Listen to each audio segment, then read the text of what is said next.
சமயத்தில் நம்ம பார்க்கும்போது இந்தியா ஆஃப்டர் ஃப்ரீடம் வந்து ஏன் ரொம்ப டெவலப் ஆகலை அப்படின்றது ஒரு கேள்வி நிறைய பேருக்கு இருக்கும். நம்ம ஏஸ் பேர் வாஸ்து பார்த்தோம்னா கூட நமக்கு வந்து வடக்கில் வந்து இமமலைகள் இருக்கிறது, ஹைட்டாக இருக்குது, உயர்ந்து இருக்கிறது. ஆக்சுவலாக அந்த பகுதி வந்து தாழ்ந்து இருக்கணும். அதனால தான் நமக்கு என்ன ஆகுது, இந்தியாவில் இவ்வளோ ஸ்ட்ரகிள்ஸ் வந்து அது மட்டும் இல்லாமல் ஜாதகத்திலே காலசர்ப்ப யோகம் இருக்கு, பந்தன யோகம்னு சொல்லுவோம்.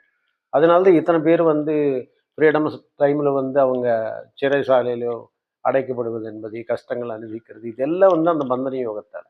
அந்த வடக்கு வந்து எப்போ வந்து உயிர்ந்து இருக்கிறதுனால நாம உயிர் எட்ட வேண்டும் என்றால் அவ்வளோ கஷ்டப்படணும். இப்போ எட்டாதவன் உயிர் உயிர்ந்த இடத்துக்கு போனோம்னா ரொம்ப கஷ்டப்படணும் இல்லையா? அந்த மாதிரி ஆகிப்போச்சு இந்திய நாட்டுக்கு.